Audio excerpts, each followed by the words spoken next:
Good evening, everyone. Tonight, we begin our journey into the world of feudal Japan, elegant, disciplined, and sometimes so ruthless that mercy had no place to exist. This was the land of samurai honor, rigid codes, and consequences as sharp as a katana blade. It was also a place where cherry blossoms fell like passing hours, where poetry was carved into silence, and where a single day's routine could crush most of us long before the sun reached its peak. So before you get too comfortable, take a moment to like the video and subscribe, but only if you genuinely enjoy what I am doing here. And tell me in the comments where you are watching from and what time it is for you right now. It is fascinating to see how this journey connects people from all over the world. Now turn off the lights, maybe turn on a fan for some soft background sound, and sit back. Together, we will step into tonight's story. Tonight, we open the door to a world so beautiful, it can take your breath away, yet so cold it can break any spirit before the morning is half over. Feudal Japan. There, the clacking of wooden sandals echoed beneath curved rooftops. The wind slipped through washi paper screens like whispers of ancestors, and every gesture seemed written in a script passed down for generations. You did not choose your life each morning. You woke up to find it had already been chosen for you, by bloodline, by clan, by those who came 6 generations before. Society was a closed stage, where your role was not defined by talent, but by your family name, and the robe draped across your shoulders was living proof of that order. If you were born into a warrior family, congratulations, in the most ironic sense. Your sword was at your left, your dagger on your right, your back straight as a ruler, and your head bowed at a rehearsed angle. You belonged to the blade, to the bow, and to 10,000 tiny rituals so precise that even a sneeze could be an act of disrespect. If you were born a farmer, then congratulations again. The mud would be your season, and your back would bend with each harvest. Your children would inherit that way of life, just as they inherited your family name. There was no job application to change your fate, no startup to escape the field. Society was divided into 4 classes: samurai, farmers, craftsmen, and merchants, like wooden shelves in a storeroom, and you were forbidden to climb. In an even darker corner lived those whose work touched death: butchers, tanners, executioners.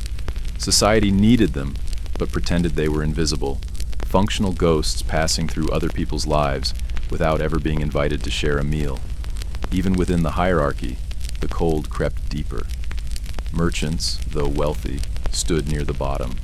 Making money without sweat was considered immoral. Farmers paid taxes with rice. If they paid in full, they starved, and if they kept some, they were traitors. Heads fell as often as autumn leaves. Samurai guarded their honor as tightly as their breath, for one wrong glance during a tea ceremony could freeze an entire lineage in shame. For women, freedom ended where a father's opinion began. You married by arrangement, obeyed as water follows the riverbed. If lucky, you learned poetry, enough to embroider stars onto a handkerchief and hide your sorrow in black ink.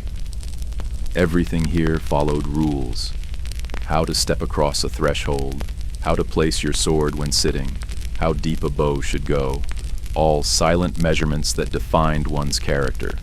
You did not climb the ladder, you bowed before it, and that ladder, strangely enough, looked beautiful. The deep indigo of silk, the scent of cedarwood, the sound of a koto drifting across the porch. That grace was like a thin knife, bright, sharp, seemingly harmless, but it only took one touch to draw blood.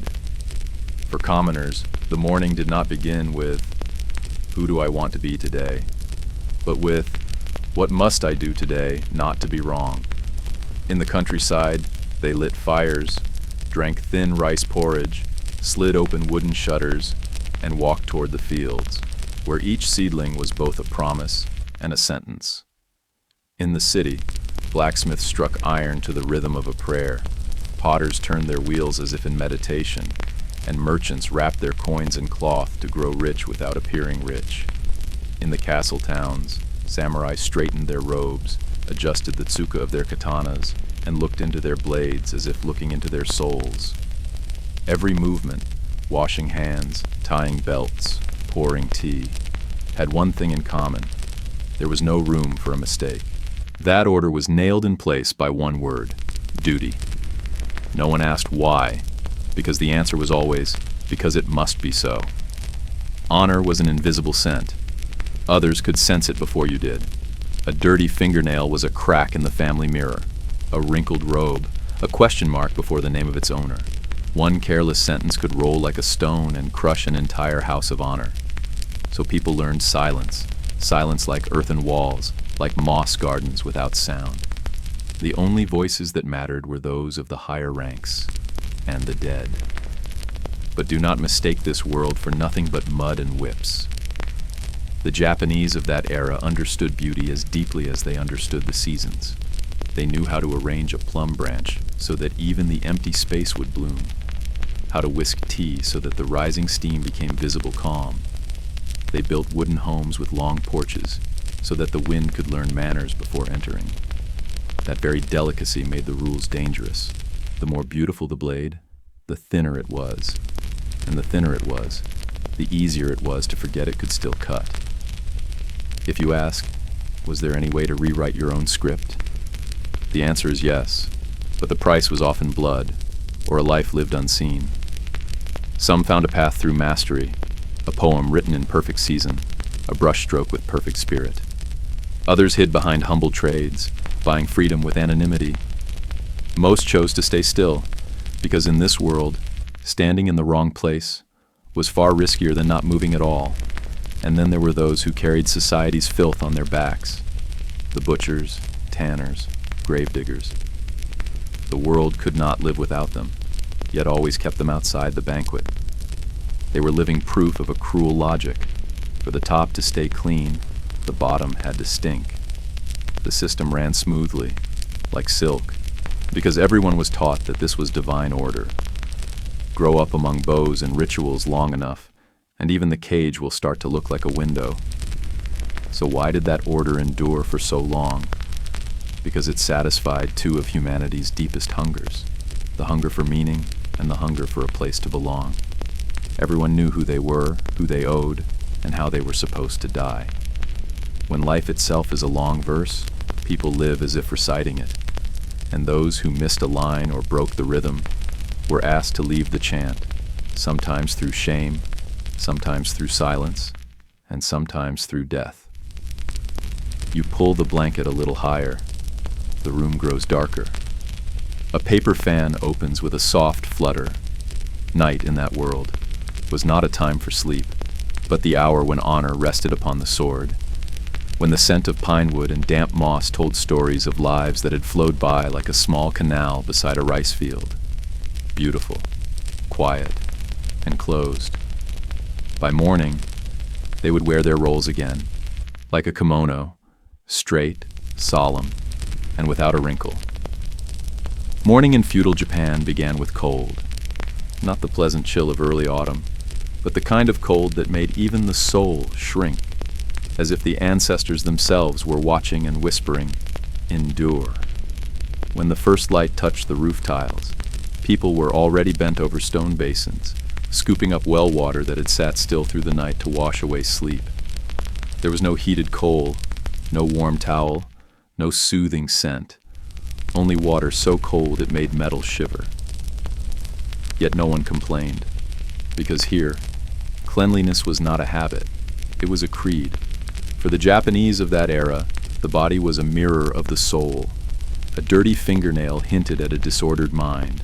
A wrinkle on one's robe was a sign of poor discipline. Cleanliness, therefore, was not just about being clean. It was about maintaining order. A samurai could take a life, but must never allow the smell of sweat to show.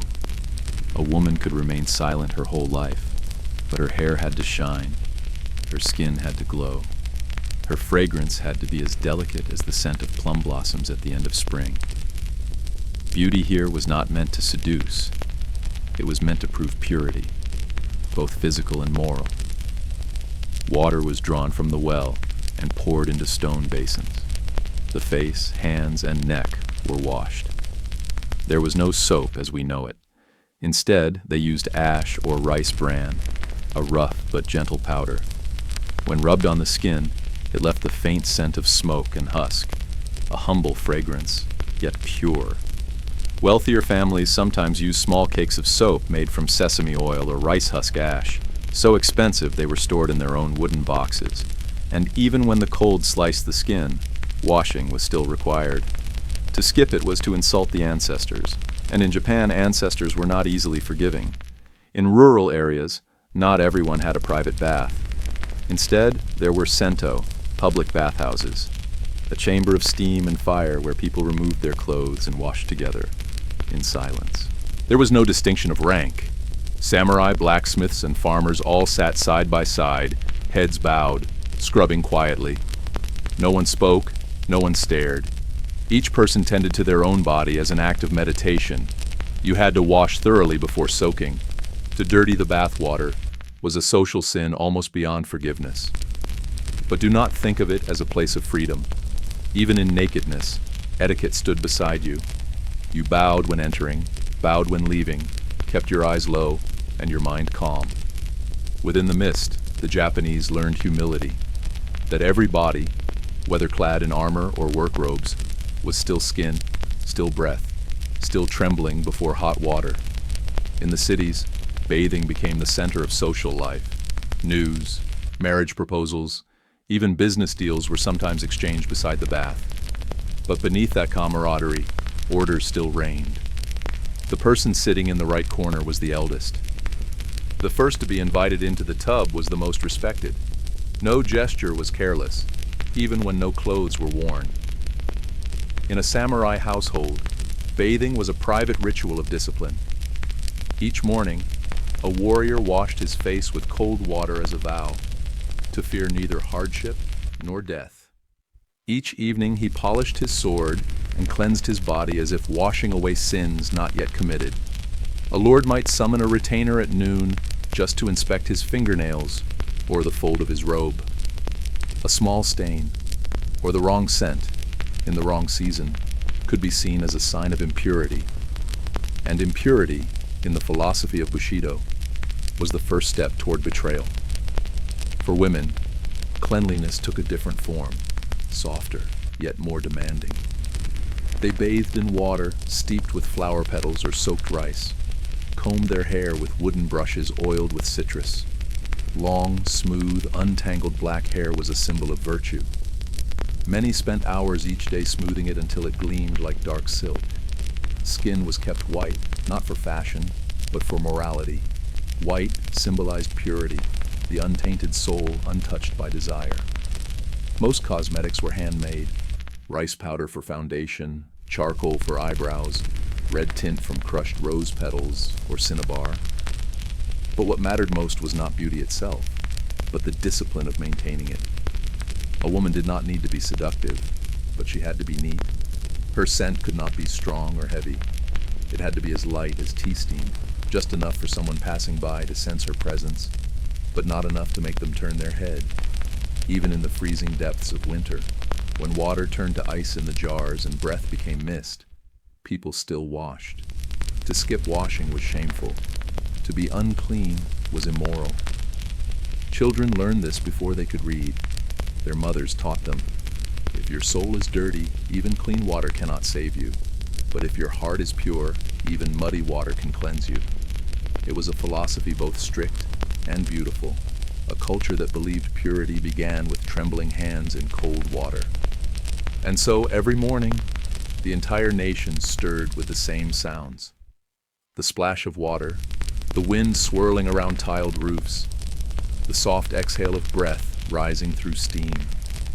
No one saw themselves as suffering. They were performing a ceremony, a simple yet sacred ritual. Water did not just wash the body, it washed the soul, rinsed away any rebellious thought left from dreams. And thus, when the sun rose, every person, samurai, farmer, craftsman, woman, was clean, ready to live another day, without daring to step out of the role that had been washed and renewed the night before. If there was ever a religion without gods, yet one that could make people willingly give up their lives, it would be Bushido, the way of the warrior. A philosophy that is beautiful, ruthless, and poetic, like the reflection of the moon on a sword's blade. To a samurai, Bushido was not a moral choice. It was the air itself. You could not see it, but stop breathing it and you die. Bushido teaches that to live is to die the right way. Loyalty to one's lord was not merely a duty, it was a form of meditation. When a daimyo commanded, you obeyed, not out of fear, but because obedience brought you closer to perfection. Every breath, every gesture, every sword strike had to be as pure as the soul already prepared for death. To live, while always ready to leave this world, that was the essence of honor. Bushido was built from words as solid as a poem carved in steel. Ji, righteousness; Yu, courage; Jin, compassion; Rei, respect; Makoto, honesty; Meiyo, honor; Chugi, loyalty. 7 virtues, 7 rungs of a spiritual ladder the samurai climbed all their lives, knowing that the summit was a blade. Without Gi, integrity was lost. Without Rei, character was lost. Without Chugi, one's name vanished from the family records. Yet within that hardness, there was a quiet beauty. The samurai did not only wield the sword, they also held the brush. They studied tanka poetry to learn how to strike without trembling. They practiced calligraphy so they could write their names with steady hands, because if the writing was graceful, the spirit must be calm. Between hours of archery and horseback training, they composed haiku, painted landscapes, and prepared tea. Only those who understood gentleness could truly master strength. Each day was a dance between life and death. Rising before dawn, they meditated in silence, then practiced cutting through empty air, not to kill, but to measure themselves. A sword swing off by half an inch was a sign that half the soul had faltered. After training, they washed their faces with cold water, not for cleanliness, but as a reminder, life itself is just as cold. Their world was built on straight lines, of space, of principle, of gaze, of step. To deviate from one line was to lose everything. A samurai could not laugh too loudly, speak too much, or raise his head at the wrong moment. Every action carried the weight of honor, heavy as iron armor. A single careless word could condemn an entire clan to repay it with blood. And when honor was lost, only one path remained: seppuku, the ritual of self-disembowelment.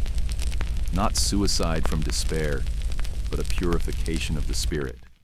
A cruel act, yet seen as beautiful.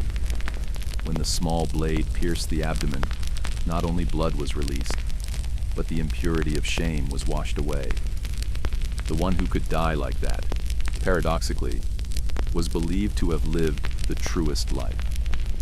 For centuries, countless samurai knelt upon tatami mats, composed their final poems in flawless calligraphy, and plunged the dagger into themselves. Behind them stood the assistant, the kaishakunin, ready to behead them at the precise final moment to end the pain.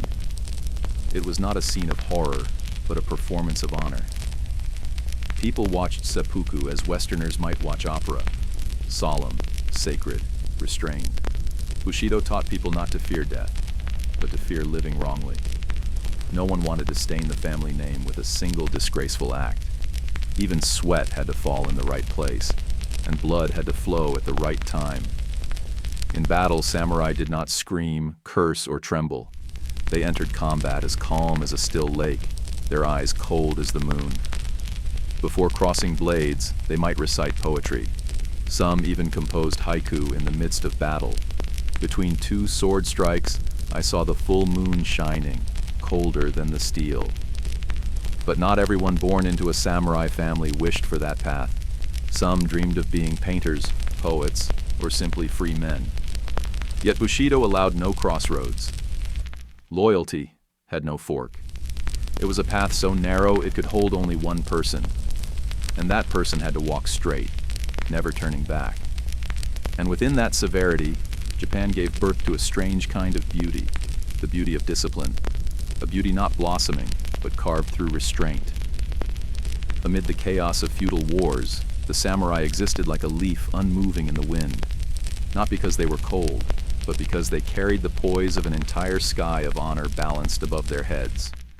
Bushido turned men into steel, but steel that could write poetry, stay silent, and bow humbly while keeping the soul lifted high. And perhaps that was both their tragedy and their allure. Human beings who lived not for themselves, died not from fear, and existed between two breaths, one of honor and one of destiny. If the samurai were the soul of feudal Japan, then the farmers were its back, a bent, cracked back that never rested. They did not wield swords, write poetry, or speak of honor. Yet without them, there would be no one to sustain that very honor. Every grain of rice in a lord's bowl was a day spent standing knee-deep in mud by a farmer, and every harvest was a silent war that never truly ended. Farmers of that era had no concept of occupation as we understand it today. They did not grow rice out of love for nature, but because they were bound by laws of land and blood. The village you were born in was the village you would die in. To leave the place assigned to you was to betray the order of heaven itself. Invisible walls held them in, stronger than any prison cell. They could see the distant mountains, but they would never reach them. Their mornings began before the sun rose, not because they loved dawn, but because being late meant being beaten. Breakfast was a bowl of thin rice porridge, sometimes just cloudy water with salt. They swallowed in silence, tied their robes, and carried their hoes to the fields.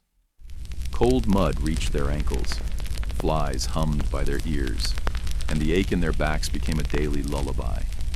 They knew every levee, every stalk of rice, every stone in their fields, because that was their entire world, fixed and unchanging.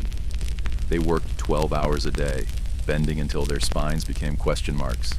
They did not ask about fairness or dream about freedom.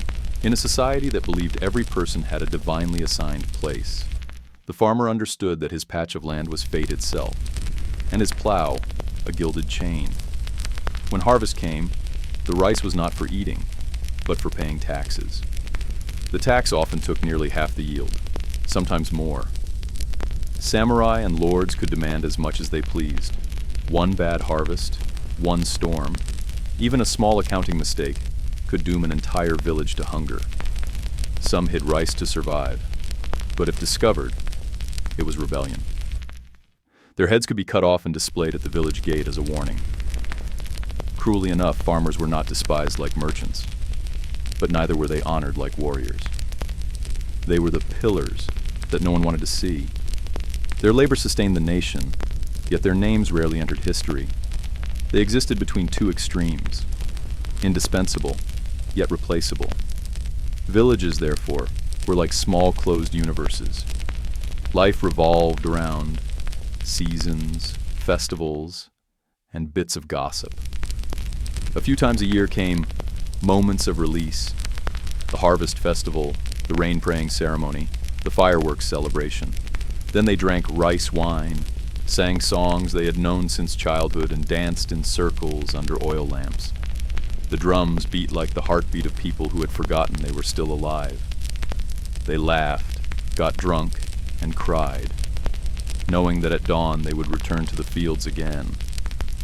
Japanese farmers did not just work the land. They lived with it. They understood rain, could smell the wind that foretold pests, knew that the first croak of frogs was a good omen. They had no calendars, yet could read the months in the sky. They had no books, but every callus on their hands was a page of scripture they had memorized. In Japanese culture, farmers were not praised with words, but respected through silence. True warriors sometimes bowed before them, not out of submission, but from the awareness that these people carried the very honor that the upper classes boasted of. And even amid mud and hardship, they found their own beauty. The dragonfly flying low that foretold rain, the golden bough of ripened rice bending like a mother's back, the village path glowing under a harvest moon. Within the repetition of their days lay something like meditation, a stillness born of necessity, yet deeply human. But do not mistake that stillness for freedom. For even with poetry, moonlight, and seasons, they remained bound by invisible chains. Leaving the village without permission was a crime. Complaining about taxes was a crime. Raising one's head before a samurai was a crime. And even without committing any crime at all, hunger could kill faster than any sword.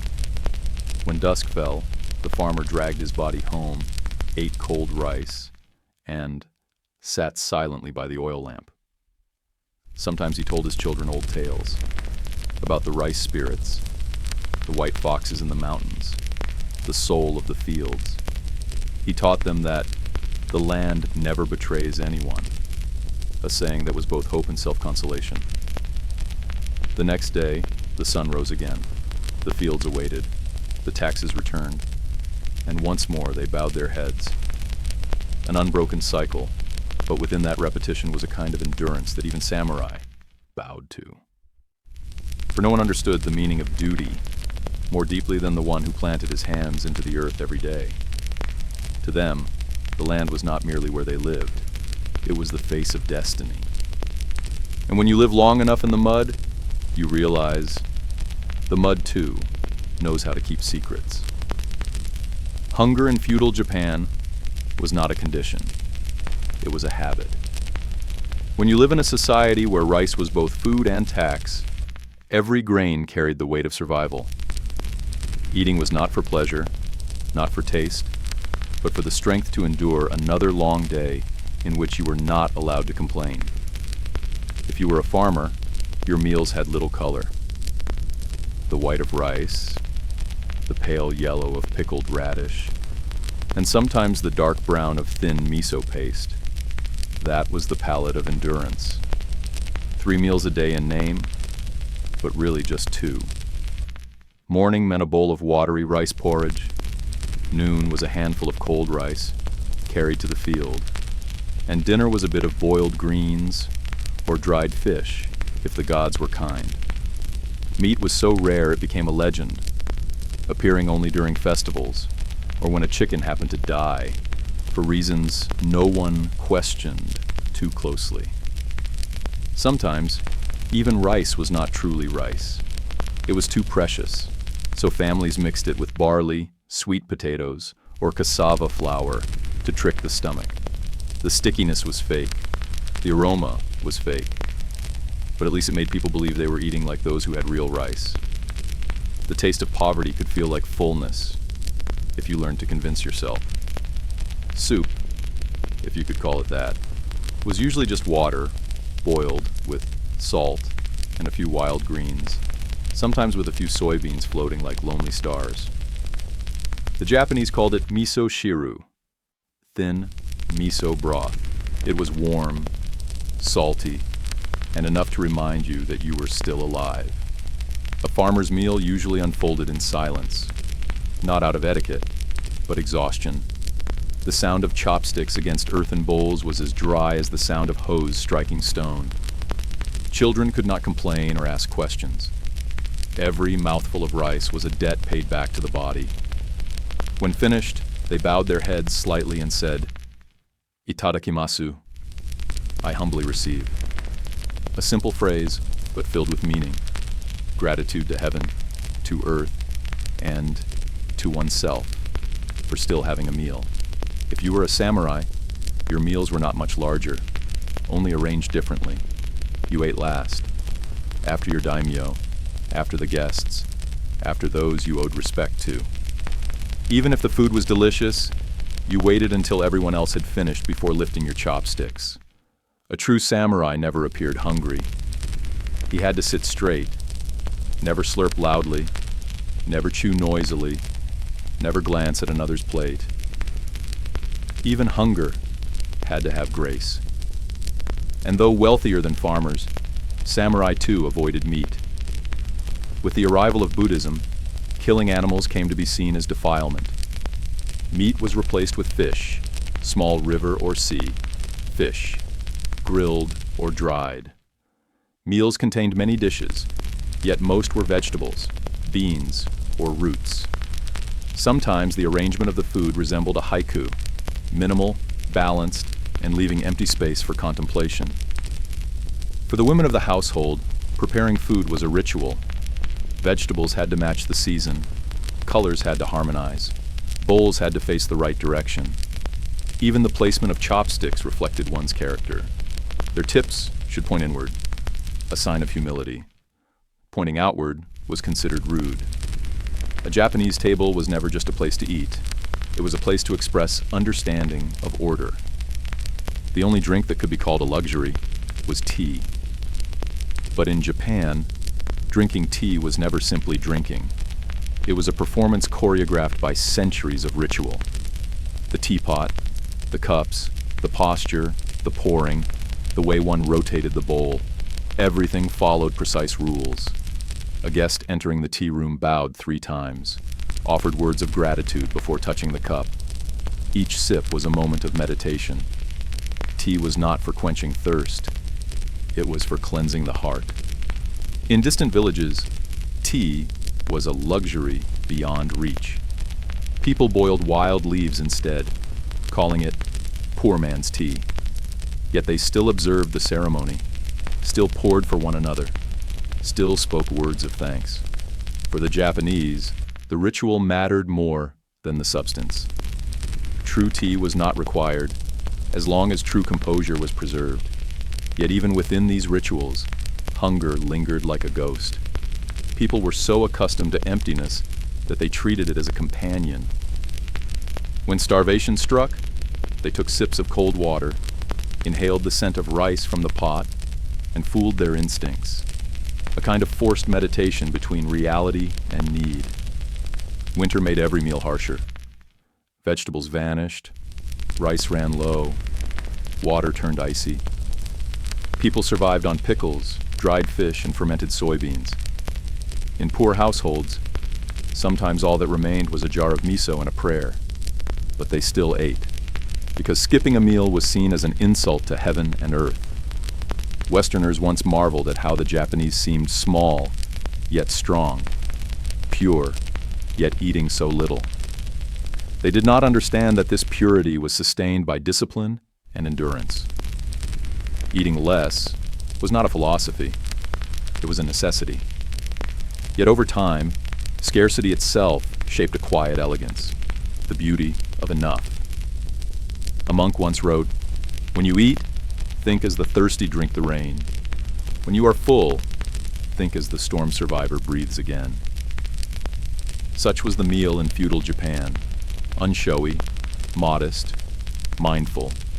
Every bowl of rice was a lesson in humility. Every vegetable was a story of gratitude. And within poverty, they found what abundance often erases: the awareness that to live, one must learn to cherish every grain of rice, every sip of water, every single breath. It was not just a meal, it was a philosophy of existence. In a society built upon order and honor, as in feudal Japan, silence was not merely a virtue, it was armor. People could survive poverty, winter, and taxes, but no one survived the blade of a poorly timed word. In that world, you did not need war to die. One wrong sentence was enough. Imagine this. You are sitting in a tatami room, candlelight flickering across lacquered wood. Your lord has just finished reciting a poem, so dreadful that even the flowers seem to stop blooming. Everyone bows their heads in admiration, smiling softly, hands trembling from fear. You must praise it too. You cannot stay silent, for silence is insult. You cannot be honest, for honesty is death. In that world, words were not for communication. They were for survival. The Japanese of that era believed that kotoba, words, had souls. A single word could bring fortune or disaster. To speak was to tie the wind around your own neck. So they learned to speak less, to speak indirectly, to speak so that no one could fully grasp the meaning, because to be understood completely was dangerous. Among samurai, this rule was even harsher. A single phrase lacking respect could be seen as a loss of face, and to lose face was to lose your head. In records from the Edo period, there were cases of young samurai ordered to commit seppuku, simply for exclaiming, "Oh!" too loudly before their lord. One misplaced breath, one misplaced syllable, and honor turned into blood. Thus, the art of speech became delicate to the point of cruelty. Apologies were made with vows, not words. When words were necessary, they were written. To refuse, one might say, "It is unfortunate that the weather is not favorable today." To kill, one might say, "Please join me for tea." Women especially lived inside language as if within a maze. They could not speak directly, much less argue. Their words had to be soft as silk, round as smoke. In love letters of the 17th century, one did not write, "I miss you." Instead, she might write, "The moon this season is too full. I fear its light will melt my dreams." Those who understood, understood. Those who did not, it was safer that way. The safest words were always the ones that let others fill in the meaning. In daily life, speech was bound to ritual. When meeting someone, the Japanese did not say, "Hello," but "Otsukare-sama," "You have worked hard." A greeting full of empathy, but also a gentle reminder that everyone is tired, so do not make things heavier. When leaving, they said, "Shitsure shimasu," "I am being rude." No one dared to end a conversation without apologizing first, as if mere existence were already an inconvenience. From childhood to adulthood, everyone learned to hide emotions behind language. True feelings were wrapped in two words, hun, what one truly feels, and tatame, the social mask. A person might think, "I despise you," but say, "It is an honor to meet you." Between those two layers lay the safe distance society agreed upon. No one was sincere, but no one died for speaking truth. In courts or tea houses, words were treated like thin blades. They could cut the enemy, but they could also wound the speaker. So people sharpened them with etiquette and wrapped them in humility. Westerners visiting Japan in the 16th century wrote in their journals, "The Japanese speak with the smile of those ready to die." Perhaps they understood a part of it. As for apology, it was sacred. In feudal Japan, saying sorry was not done by mouth alone. It could be a bow, a letter, a gift, or even suicide. Some would kneel in the rain for hours to beg forgiveness. A disgraced samurai might compose his final poem before opening his abdomen, believing that death was the most perfect form of apology. Even in dying, he remained polite. Laughter, too, was dangerous. To laugh at the wrong time was mockery. To laugh too loudly was disrespect. Even joy had to be contained. People laughed softly, covering their mouths with their sleeves. A person with a small smile was seen as virtuous. A person who laughed with teeth was considered uncultured. In distant villages, where laws were looser, people still feared words, not because of the government, but because of what they called the mouth of the world, gossip. A single rumor could destroy a family's honor. Some were shunned simply for being suspected of speaking ill of their lord, with no proof, only whispers. In such a world, silence was the only path to long life. The monk Dogen once wrote, "Speak as though your mouth were a winter window. Open it only when truly needed." And so, for centuries, the Japanese lived within the refinement of silence. A silence not born solely of fear, but one that had seeped into the blood, an etiquette of existence itself. Amid the sounds of insects and dripping water, perhaps you might understand, in feudal Japan, speech was never just language. It was the choice between life and death. In feudal Japan, clothing was never just something to wear. It was a sign, a public map showing who you were, what class you belonged to, and how much air you were allowed to breathe. One glance at a sleeve, the texture of a fabric, or the knot of a sash, and someone could read your fate as clearly as if it were written in an ancient scroll. At the top of this hierarchy stood the samurai, those who wore silk and carried steel. Their robes, the kimono and hakama, were not just fine garments. They were expressions of strict restraint. Colors were never bright. Indigo blue, earthen brown, black, or gray. Tones drawn from mud and ash, symbolizing calm and the cold dignity that dared not be vibrant.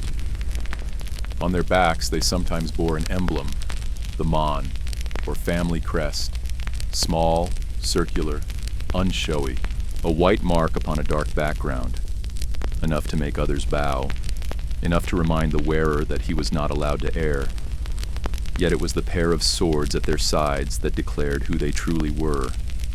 The daisho, the long katana, and the short wakizashi were not mere weapons, but the very souls of samurai. People said, to lose your sword is to lose yourself. Holding it improperly was a sin. Placing it the wrong way was disrespect. Every detail of their attire was a moral test. You had to know how to sit, how to walk, how to keep your robe from brushing the floor. For every gesture could become an accusation. The farmers, on the other hand, wore mud, not as a metaphor, but as truth. Their garments were woven from hemp or coarse cotton, rough and patched.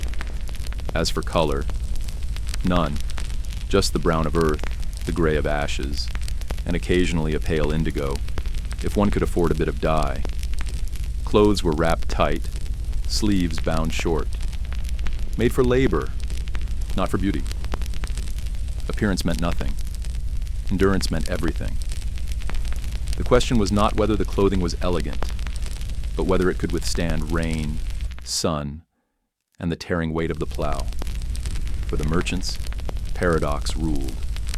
They were rich, but forbidden to look rich. To be wealthy without labor was shameful. So they wore silk, but dark silk. Fine cloth, but without sheen. Muted tones, never bright. They mastered the art of looking humble in expensive ways. A wise merchant was one who hid his gold beneath layers of gray fabric. Artisans, those who lived by skill, dressed as their craft demanded, practical and patient. Short jackets, tied sleeves, a fabric belt around the waist.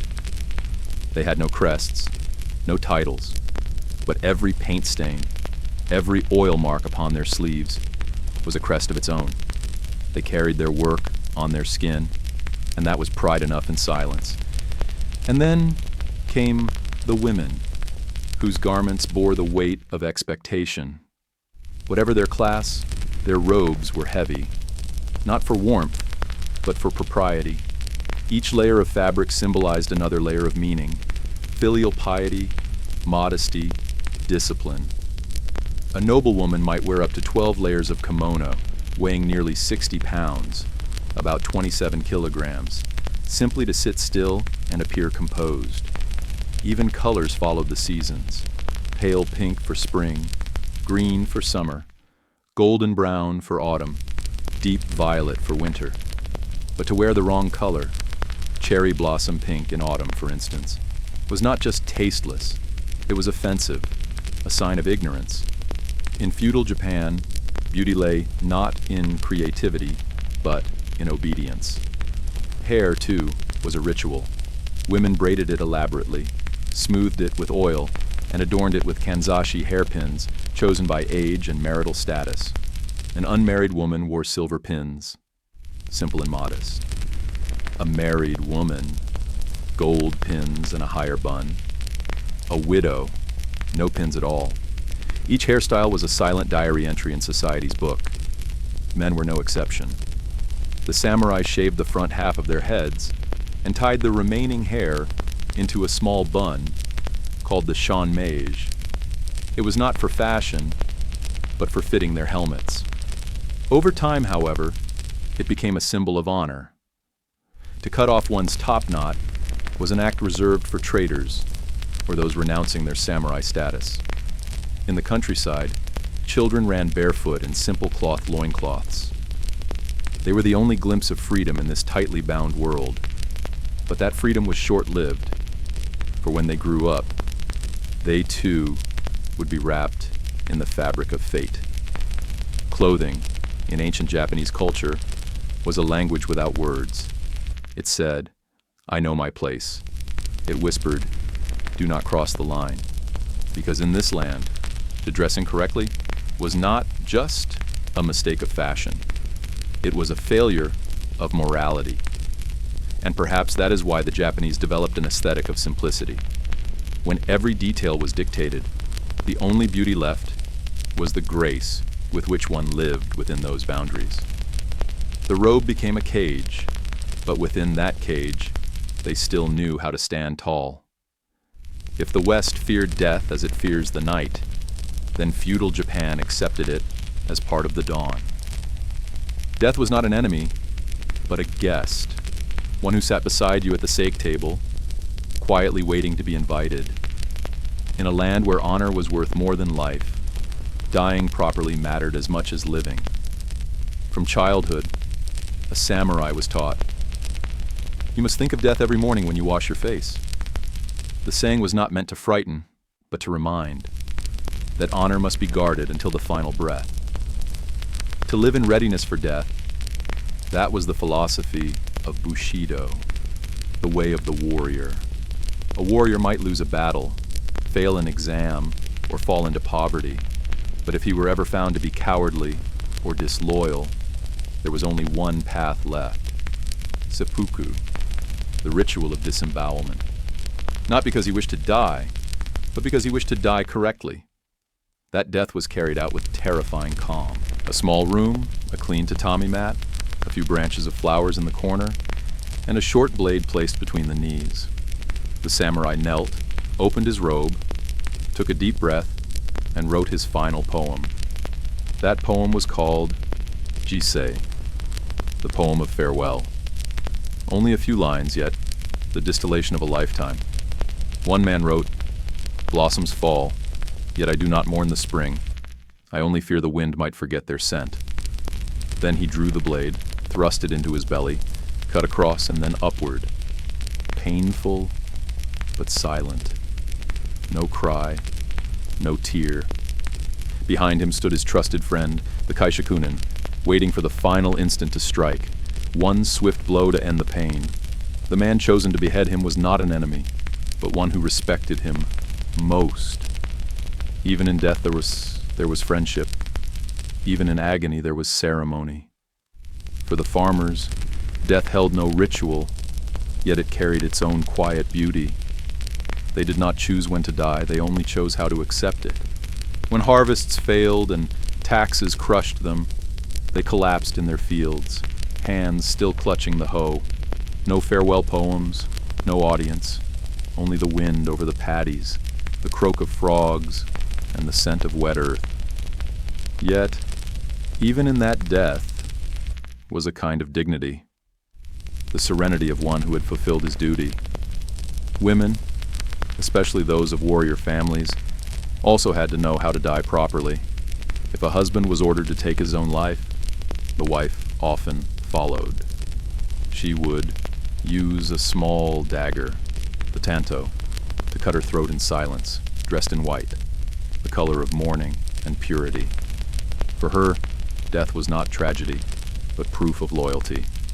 In the Women's Code of Conduct, Onna Daigaku, the great learning for women, it was written, "A good wife must die when her husband dies, as a shadow cannot part from its form cruel." Perhaps, but in their logic, that was beauty, the beauty of completeness. Even in religion, death was not an ending. Buddhism taught that life was suffering, and death was the door to another cycle. Shinto taught that human souls blended with nature. Thus, the Japanese saw death as transformation, like the cherry blossoms that fall, beautiful, brief, and perfectly timed.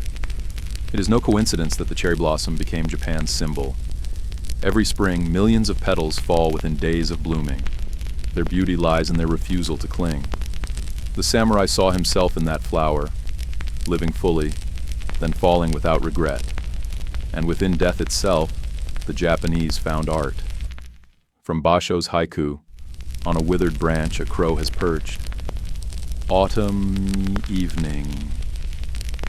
To the ink paintings of Sumii, everything carried the stillness born of awareness of impermanence. In the villages, people believed that the dead lingered nearby. They burned incense, placed bowls of rice on altars, whispered the day's events as though speaking to the living. The Obon Festival, the Festival of Spirits, was held each year. When it was said that the ancestors returned home, the living and the dead ate together, laughed together, and then parted once more as lanterns floated down the river. Thus, death in Japan was never an end, but the second breath of life. To outsiders, it might seem cold, but to the Japanese, it was peace. For when one accepts that life is temporary, one lives with greater reverence. In a society where honor weighed more than breath, they did not fear death. They only feared dying the wrong way. And perhaps that is why Japan learned to turn death itself into an art, silent, pure, and absolute. When I fall, do not weep. Remember, blossoms falling are still part of spring. In feudal Japan, there was no such thing as the individual, in the sense the modern world understands it. A person did not stand alone. They were a part of a flow, a family line, a chain of names that stretched through the living and the dead. The self was so small that if you tried to look for it, all you would see was a trembling shadow caught between two walls of honor, one belonging to the ancestors, the other to the descendants. Family was not a refuge, but a sacred structure, i.e., jia, the foundational concept of traditional Japanese society. I did not simply mean house, but lineage, a living entity that existed beyond any individual and extended across generations. A child was not born with a personal destiny, but with an assigned role. The eldest son inherited, the younger sons obeyed, and the daughters became bridges between clans through marriage. An individual might make mistakes, but the clan could never be tainted. Every action was a reflection upon the family registry. A minor offense, contradicting a superior, falling into debt, or even dressing improperly, was a disgrace to the entire bloodline. The phrase, bringing shame upon one's ancestors, was not a metaphor. It was a sentence. If the West glorified individual freedom, ancient Japan revered collective duty. You existed to fulfill your role. Every decision was weighed against one question. Will this bring dishonor to my family's name? If the answer was yes, you were forbidden to do it, even if it meant saving your own life. At the top of this structure were the samurai, who understood more clearly than anyone that they were not themselves, but representatives of their clans. A sword they drew was not merely for defense. It was proof that they were worthy of the crest embroidered on their backs. A personal failure was, in the eyes of others, a stain upon 10 generations. So they learned restraint, of fear, of sorrow, of desire, even of joy. I do not live for myself. I live so my ancestors will not be ashamed. That line was carved into the walls of many Edo-era training halls. A vow never spoken aloud, yet lived by all. For the farmers, the clan was both rope and chain. It kept them from falling, but also bound their feet. Each village was its own world, each family its own stream. In the village, no one belonged to themselves. One was always the son of, the grandchild of, the wife of. These identities mattered more than any personal name. If one person committed a crime, the whole clan bore the punishment. If one did good, the whole clan received praise. The I did not exist outside the we for women. This rule was even harsher. Upon marriage, a woman left her birth family and became a member of her husband's clan. Her surname changed, and even her soul was considered transferred. If her husband died, she might choose death as well, so as not to interrupt the family line. If she bore a daughter, that child would continue the cycle, married off, renamed, uprooted. A life defined by two words: to belong. And yet, within that binding arose one of the deepest beauties of Japanese spirit: the dissolution of the self into the whole. People did not need to shine. They needed only to complete their place. Like hundreds of stones in a Zen garden, none stood out, yet together they formed perfect harmony. Buddhism, especially Zen, reinforced this belief. A person had no independent self, only a role within the totality. All suffering came from clinging to the I. To abandon the self was to touch freedom. A paradox, yet one fully aligned with the Japanese way. During ancestral rites, Obon, Heigen, Otsuya, the living spoke to the dead as though they were in the next room. Ancestors did not depart. They watched, they judged, they guided. Every prayer and every bowl of rice placed on the altar was a reminder: you are not alone, but you are not allowed to live for yourself. Japanese loyalty flowed in two directions: upward toward the living Lord, and backward toward the dead ancestors. They lived in a vice between two duties: to remain loyal to the living and never disgrace the dead. Between these two, freedom had no place. Yet from that lack of freedom came something extraordinary, a discipline so profound that it built one of the world's most orderly societies, not out of fear, but from the belief that each person was a sacred link in a chain larger than themselves. The small I, when merged into the we, became eternal. And so the Japanese learned to exist not by asserting themselves, but by becoming an indispensable part of the structure that held everything together. As a monk of the Edo period once said, "You are a grain of sand in the eternal picture. Do not seek to sparkle, simply rest in your place." If the West saw nature as something to be conquered, then feudal Japan regarded it as a god with unpredictable moods, one that could both nurture and punish.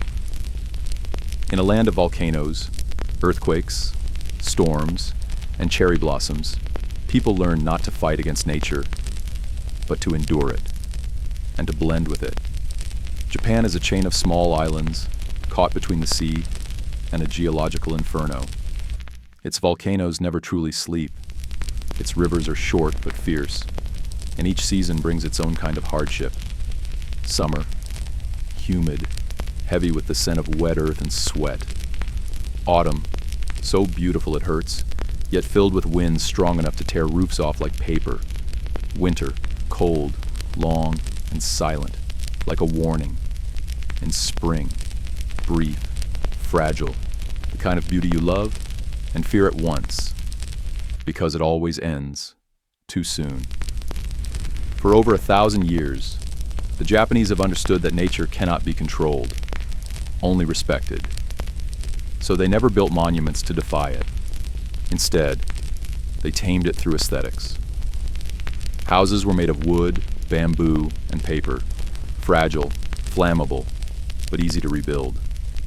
That was not failure, but adaptation.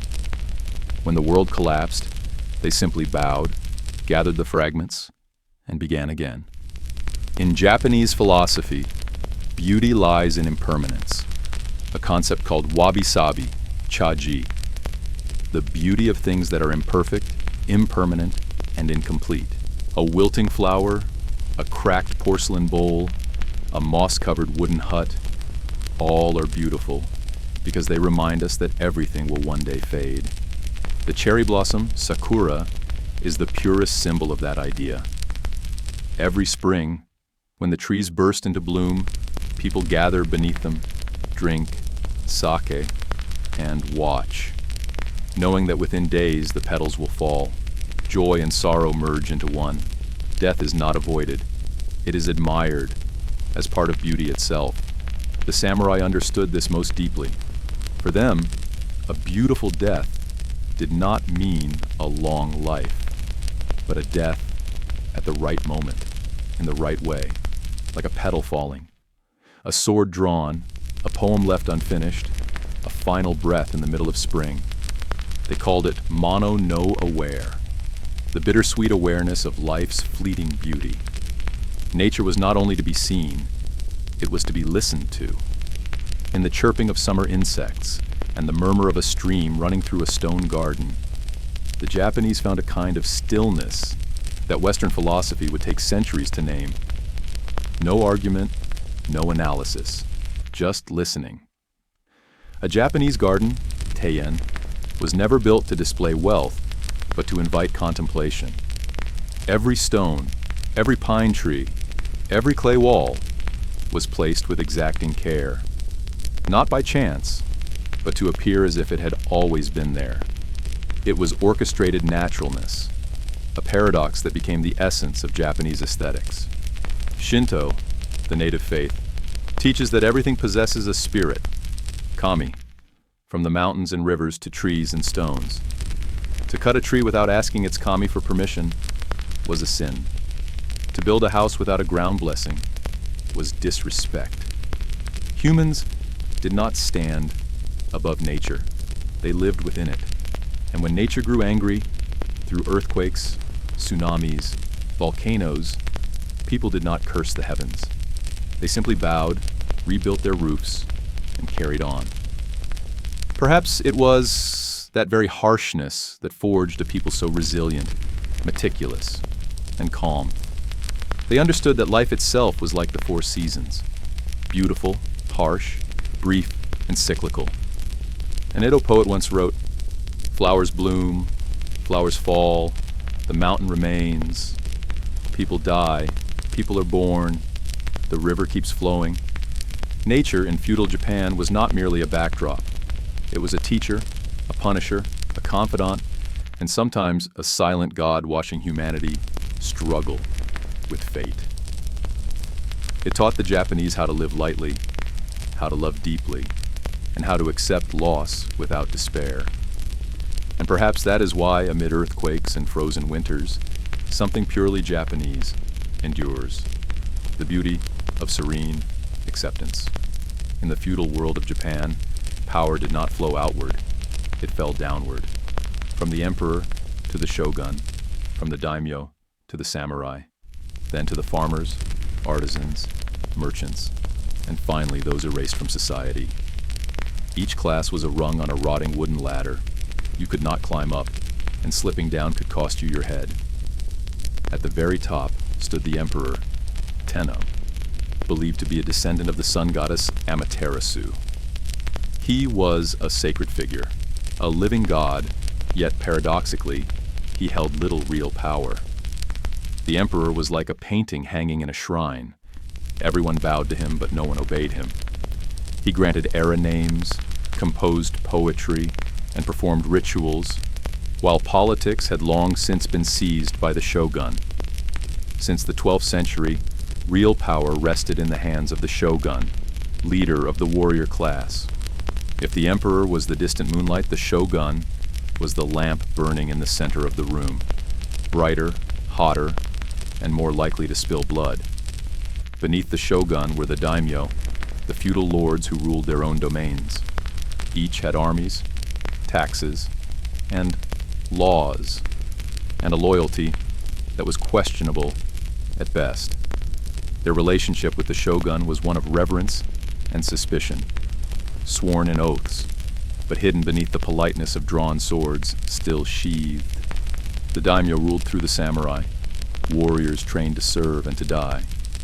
Each samurai was part of his master's household, a strand of hair in the great head of the system. Easily replaced, yet its absence left a mark. They were both the most feared and the most pitied, honored like nobles, but living like blades always poised to cut their own flesh. Below the samurai were the farmers, who made up more than 80% of the population. They were the ones who truly fed the nation. yet received no glory. In theory, they ranked above merchants and artisans because labor creates true wealth. But in reality, they were taxes on legs. They tilled the soil for their lords, paid their dues in rice. And if the harvest failed, they starved. If they hid a little grain to survive, they were executed. The cycle spun endlessly, a precise machine of obedience powered by fear. The artisans, shokunin, were the makers of swords, pottery, textiles, and paper. They were respected more than merchants because they created rather than traded. In a society obsessed with honor, making a living by exchange was seen as deceitful, and so the merchants, chonin, though wealthy, were despised. A merchant, no matter how rich, could never sit beside a poor samurai. The price of wealth was contempt. And at the very bottom, like a crack in the moral foundation of the nation, were the iti and hinin, the unclean, the non-human. They did the job society needed but refused to acknowledge. Butchers, executioners, corpse carriers, tanners, waste collectors. They lived on the outskirts of villages, forbidden from temples, forbidden to cross bridges with others. People feared their impurity, yet relied on them for the disposal of bodies, for leather shoes, for the drums made from cowhide. It was the hypocrisy of order, necessary, but despised. This system endured not merely through law, but through fear. One wrong word, one improper bow, and an entire family could lose its honor. A disrespectful samurai was ordered to commit seppuku. A farmer who spoke against his lord was punished publicly, to remind everyone that everything has its place, and blood will keep it so. Yet paradoxically, within this suffocating order, Japan became unshakably stable. While Europe erupted in revolutions and changed kings like changing robes, Japan remained nearly untouched for centuries. Not because it was fair, but because everyone knew their role and played it perfectly. People were born knowing whom to bow to and who would bow to them. No one dreamed of becoming a ruler. That would be blasphemy. No one wished to change the world. That would be unnatural. Society functioned like a clockwork, merciless, precise, and no one dared jam the gears. A poet from Kyoto once wrote, "The river dares not change its course until the mountain allows it. The grass dares not grow too high, while the tree's shadow still falls." In that society, everyone knew their place, but no one knew freedom. And perhaps that was what made Japan endure so long. Through silence, through obedience, in an order maintained by fear, and by the cold, unyielding beauty of discipline. In feudal Japan, knowledge was not a path to enlightenment. It was a rein, a tool used by those in power to keep society perfectly disciplined. Education was not meant to liberate the mind, but to teach one's place, and never to cross it. From childhood, a child was not asked, "What do you want to become?" but told, "This is what you must become." To be born into a samurai family was to have one's destiny written in ink that would never fade. Samurai children learned to read, write, ride horses, shoot arrows, wield swords, and bow. Every lesson was not just a skill, but an attitude.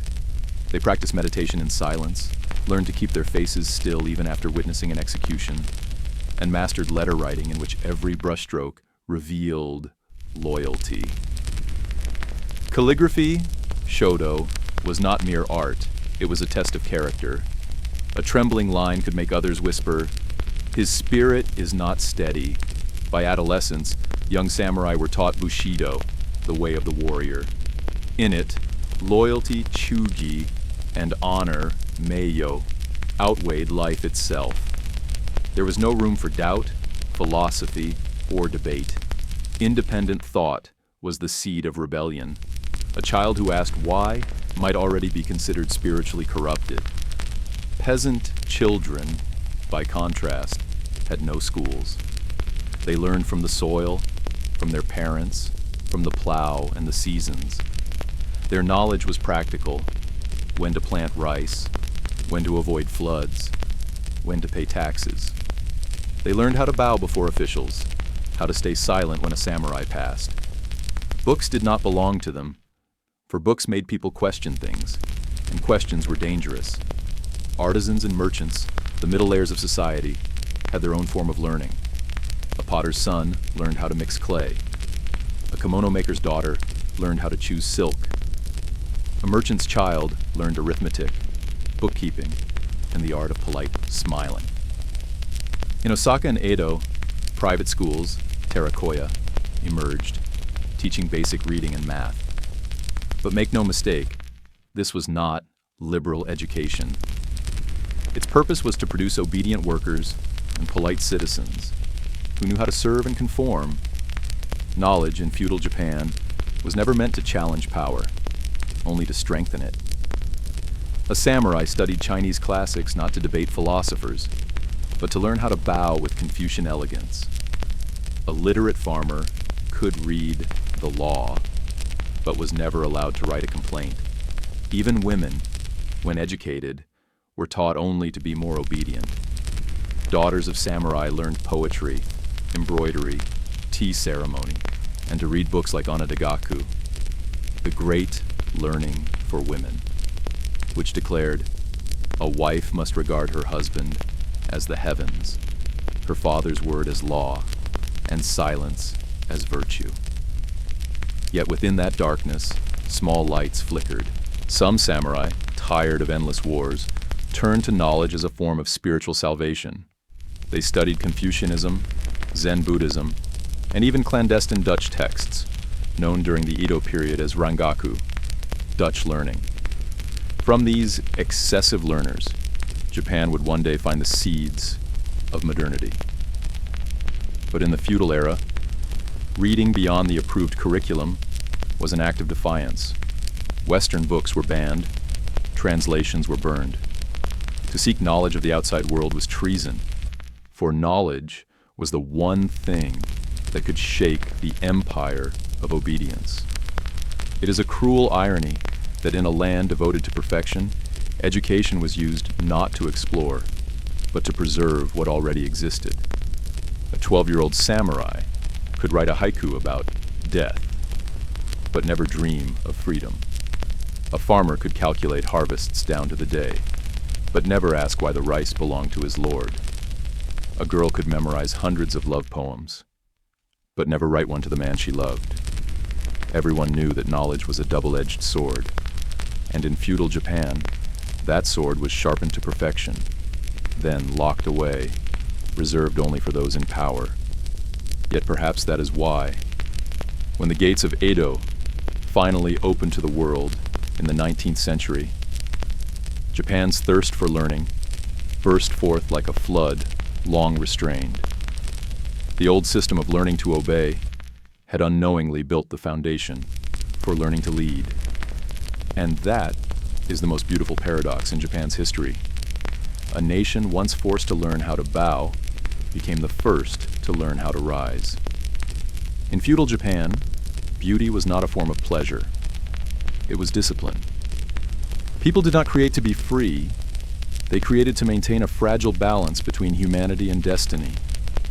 In a world where every gesture was monitored, beauty became the only space where one could breathe, though even that breath had to follow rhythm and order.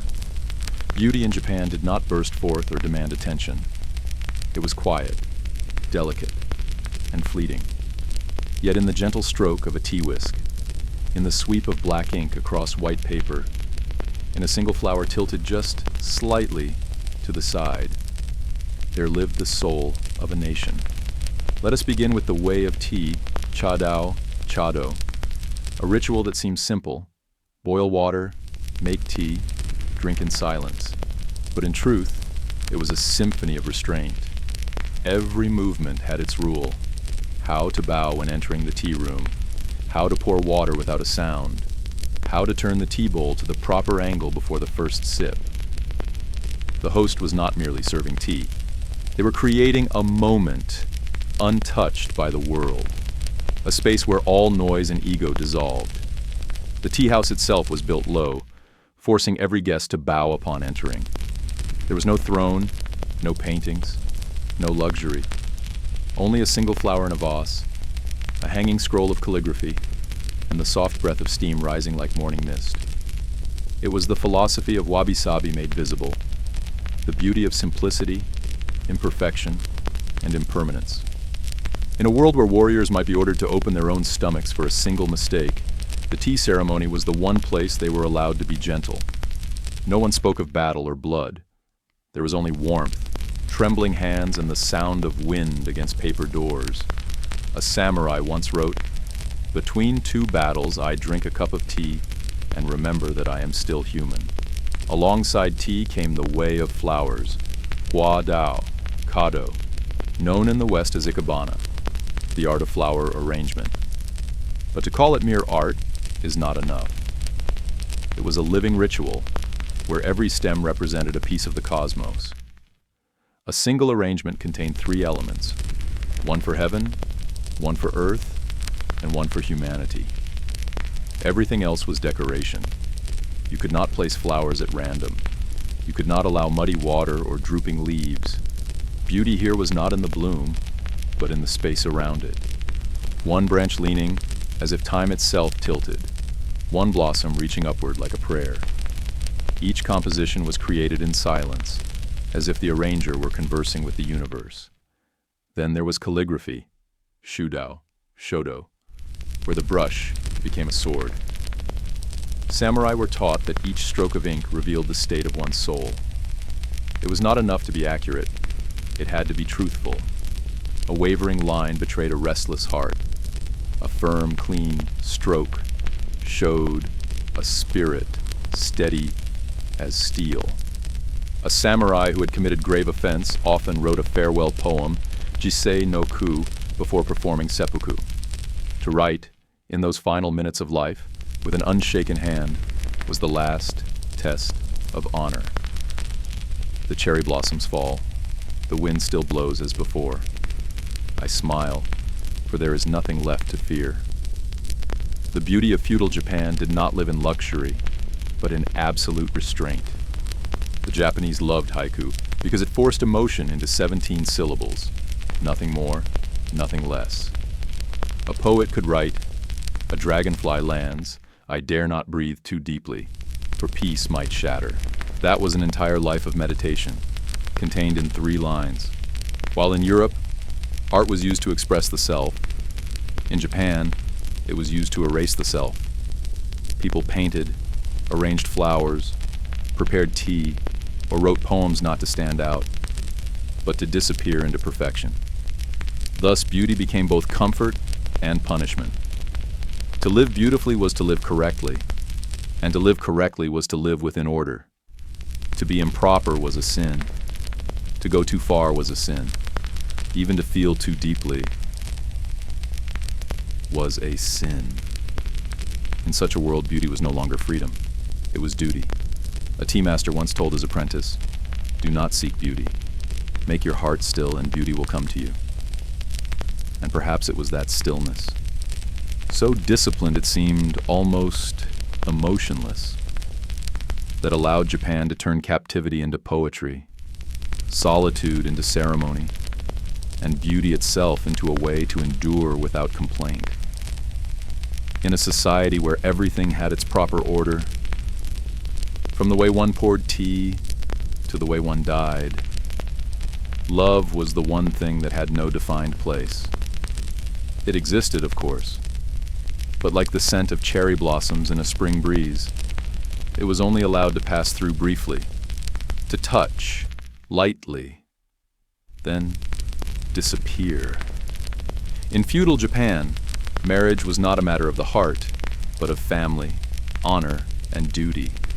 Whom you loved, whom you married, whom you had children with, all were written in red ink in the clan registry long before you were born.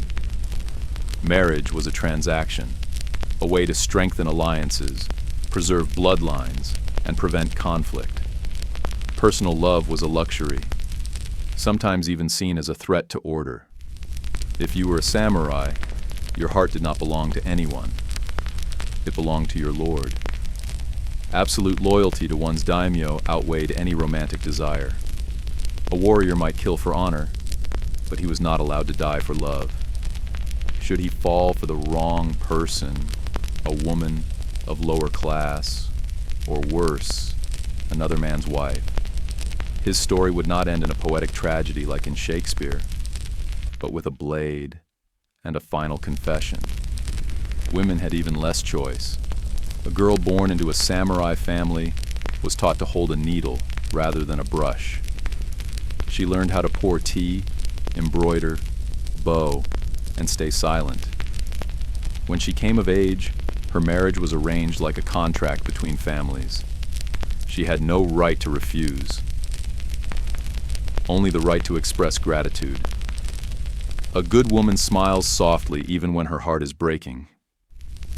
Such lines were not poetry. They were doctrine.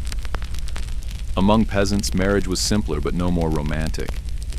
Two people came together for land, for harvest, for survival, to share the labor of carrying water and planting rice. A good marriage was one that endured the winter. Love, if it existed at all, was a quiet reward, hidden among the seasons of toil. Yet even in such confinement, people sometimes slipped through the cracks of propriety. And within those tiny fractures of morality, Japanese love found its way. Quiet, secret, but burning fiercely. It lived in haiku, where a few syllables could hold an entire broken heart. Spring rain falls softly, her kimono hangs by the eaves. I only stand and watch. It appeared in No and Kabuki plays, where forbidden love became the highest form of tragedy. In works like the love suicides at Sonozaki, lovers who could not live together chose to die together. They were not rebelling against society. They were leaving it. Death, in Japanese thought, was the only way to love completely without staining one's honor. In the red light districts, yukaku, where rules bent under candlelight, love wore another mask, half real, half illusion. The oiran, high-ranking courtesans, sold not just their bodies, but their dreams. They spoke in poetry, walked like dancers, and loved as if performing a ritual. But under the dim light, amid the scent of incense and the sound of shamisen strings, sometimes truth and pretense became one. The night is brief as a breath of tea. She calls me wind, but even the wind remembers. In such love, there was something deeply Japanese, quiet, restrained, yet sharp enough to cut the soul. The Japanese did not believe in eternal love. They believed in the moment. A glance, a letter scented with ink, a petal falling onto one's hand. That was enough. They knew that all beauty lives only for a breath of time.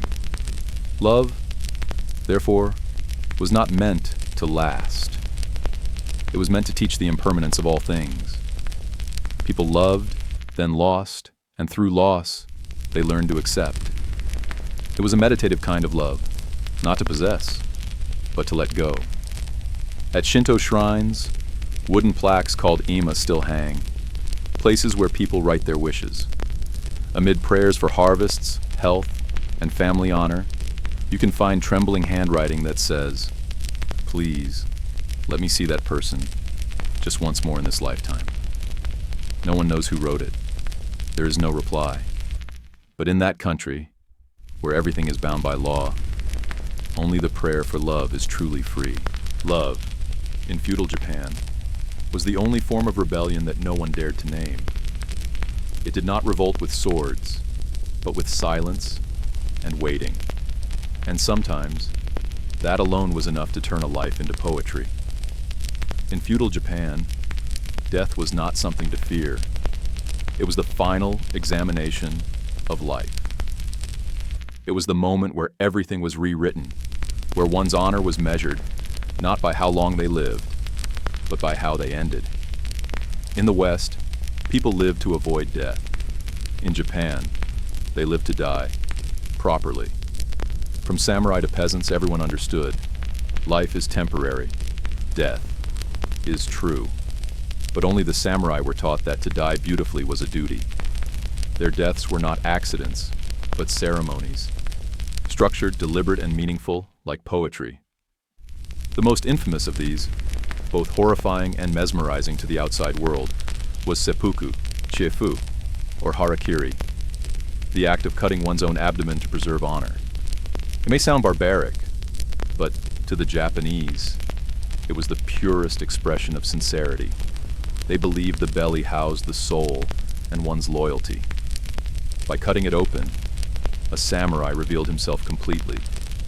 His faith, his courage, his truth. A seppuku was prepared as carefully as a tea ceremony. A spotless white robe, a short blade placed before him, silent witnesses, no weeping, no cries. The samurai knelt, composed his final poem, Jisei no Ku. The spring wind blows, petals scatter. I return to the earth, untouched by dust. Then he drew his blade, slowly, without trembling. Behind him stood his chosen second, the kaishakunin, ready to strike his head cleanly once the knife touched flesh, ending the pain while preserving his calm expression. Such a death was not failure. It was the final triumph of honor.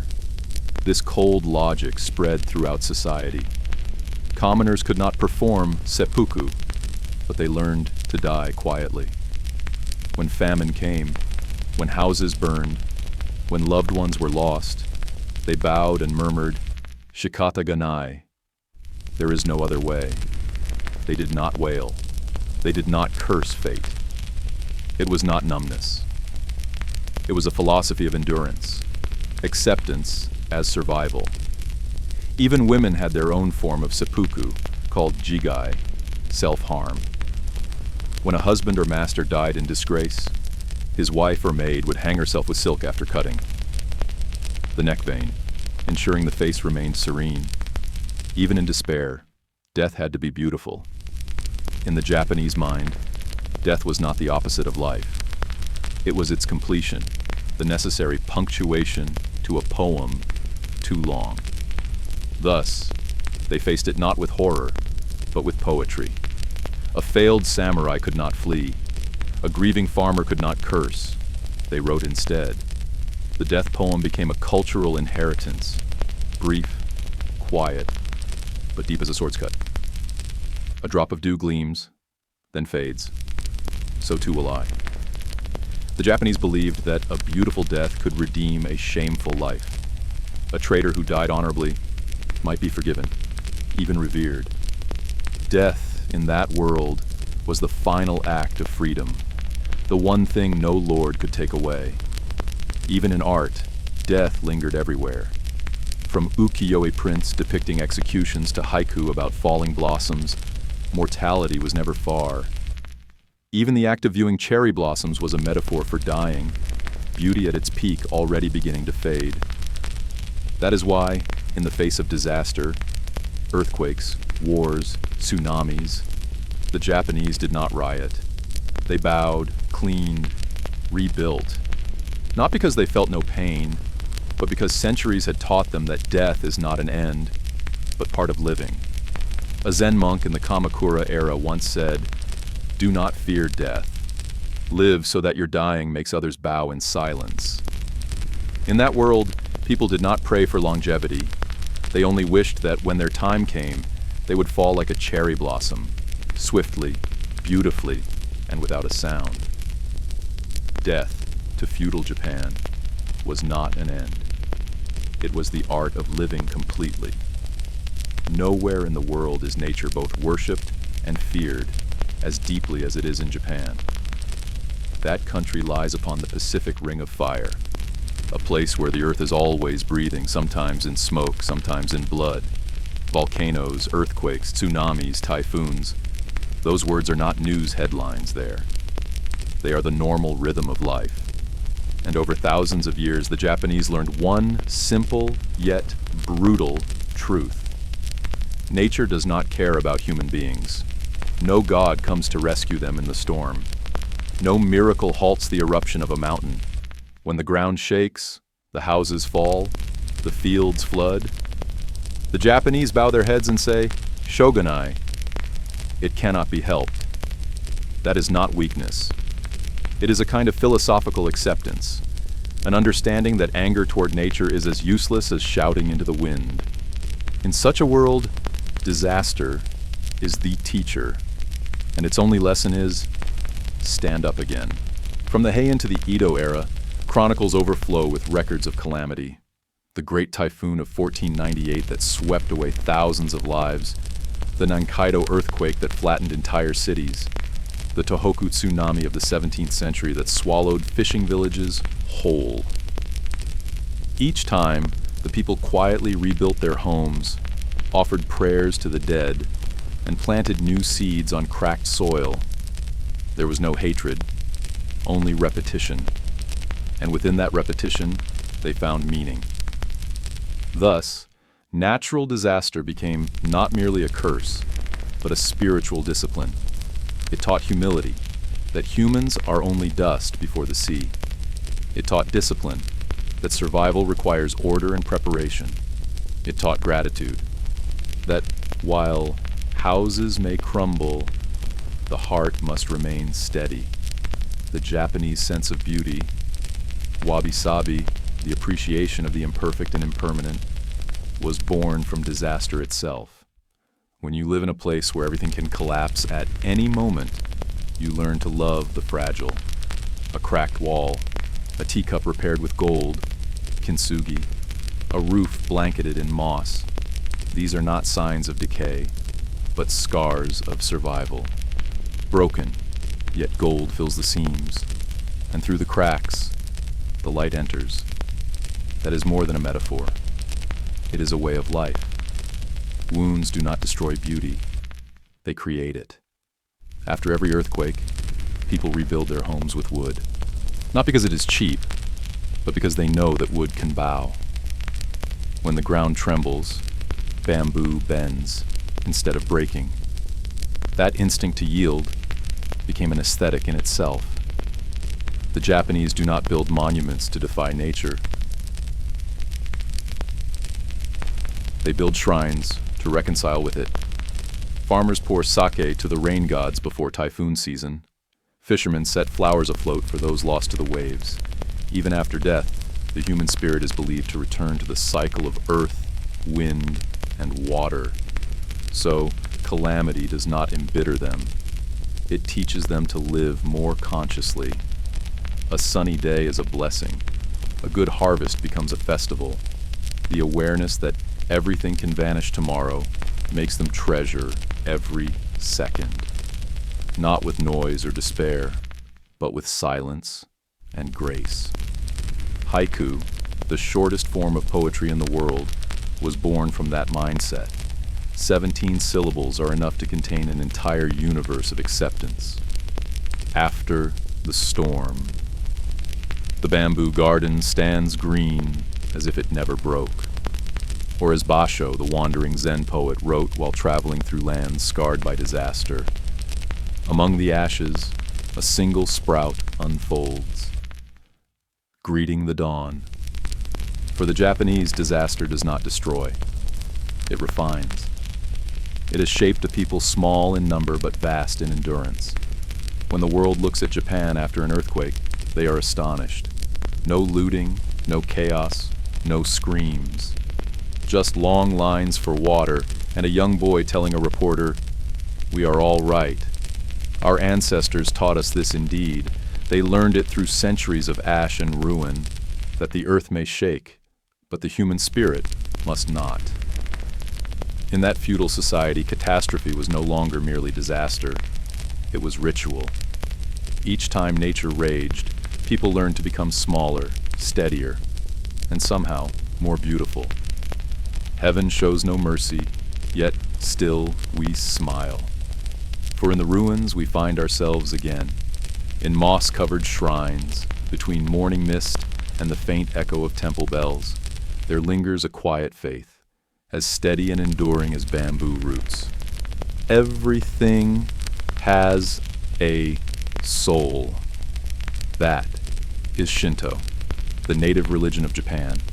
A faith without dogma, without scripture, sustained only by the awareness that the world around us is alive, is watching, and is silently witnessing our every breath. The Japanese do not believe in a single supreme god, but in countless kami, spirits that dwell in mountains, rivers, winds, stones, and even lifeless things. A sword has a soul. A cherry tree has a soul. Even a broom, after 10 years of loyal service, is given a farewell ceremony. Because in Japan, even objects deserve gratitude. That way of seeing is not naive. It is a philosophy of existence. It reminds people that the world does not belong to humans. Humans belong to the world. When you bow at a doorway, when you press your hands together before a meal, when you wash your hands before entering a shrine, you are not performing a ritual. You are reminding yourself to be small. In feudal Japan, Shinto blended with Buddhism from China and Korea, forming a strange yet harmonious duet. People went to Buddhist temples to pray for the dead, but held weddings in Shinto shrines. They believed in reincarnation, yet still honored ancestral spirits on small wooden altars inside their homes. There was no contradiction, only two paths leading to the same destination: stillness. Inside every old Japanese home stood two altars, Kamidana for the gods, and Butsudan for the Buddha. Each morning, the head of the family would light incense and bow 3 times, not to ask for wealth, but simply to say, "I am still alive today. Please allow me to work hard." It was not a prayer, it was a promise. Thus, religion in Japan never carried the weight of fear. It became a discipline of the soul. There were no loud sermons, no mass baptisms, only gestures. Removing shoes before entering a home, washing one's hands in cold water before praying, speaking softly near sacred grounds, never touching the divine with unclean hands. Here, faith does not dwell on the tongue. It lives in the posture of the hands. When Buddhism arrived, it was absorbed and purified until it became Zen, quiet, minimal, nearly wordless. Zen blossomed among samurai, men so familiar with death that they sought only the emptiness that comes before the blade meets flesh. In Zen, there is no heaven and no hell, only the present moment. When you wash the dishes, only wash the dishes. When you cut bamboo, only cut bamboo. The beauty of Zen lies in absolute attention to the ordinary. It turns daily labor into ceremony. It turns tea drinking into poetry, and flower arranging into a spiritual path. The Japanese call it do, the way. The way of tea, the way of flowers, the way of the sword, the way of calligraphy, all are journeys toward purity through movement. That is why, in ancient temples on mountain slopes, you may find a monk sweeping fallen leaves for hours in silence. Not because there are many leaves, but because every gust of wind brings a new teaching. Japanese religion never tries to convert anyone. It promises no paradise after death. It teaches only this simple truth: live so that every action becomes a gesture of gratitude. Be thankful to breathe. Be thankful for rice on your plate. Be thankful that the earth did not shake today. And that is why, in the darkest moments, earthquakes, wars, loss, the Japanese remain calm and orderly. Not because they are made of stone, but because they believe even suffering has a soul. And if we bow to it, it will pass. In a feudal world ruled by iron and hierarchy, Shinto and Zen created a soft refuge for the spirit, a space where one is allowed to be small, to bow, to breathe. From that space grew a unique aesthetic, the beauty of stillness, the wind whispering through paper doors, the sound of a droplet falling from the roof, the moonlight over gravel. All became sacred. No preaching required, only listening. The divine is not in the sky, but in a cooling cup of tea, held by someone who knows how to be silent. In the West, people learn in order to ask questions. In feudal Japan, people learned in order to be silent, not because they had nothing to say, but because they understood that words only hold value when they are refined through discipline. For the Japanese of old, a school was not a place for intellectual freedom as we imagine it today, but a place to train the body and correct the mind. A young samurai boy was never told to be confident and express yourself. He was taught to bow, to listen, to copy, and to understand that understanding does not mean speaking. During the Tokugawa era, education was divided by class. The sons of samurai studied in special academies called hanko, where the first subject was not literature, but etiquette. Each morning, before touching a brush, students bowed 3 times to their teacher. Ink had to be ground with steady hands, paper placed perfectly square, and the brush pointed north. A crooked stroke was a moral flaw. They studied Chinese characters, Confucian teachings, and the Analects of Confucius. Yet the way they learned carried a distinct Japanese spirit. Knowledge was not to be displayed, but to serve as the foundation for humility. Knowledge, in this world, was not for debate, but for self-discipline. An educated person was not one who knew much, but one who knew when to be silent. In a society where a single misplaced word could be read as disrespect, silence was a survival skill. The wise do not need to speak. Those who speak much rarely hold wisdom. That was not a Taoist proverb from China.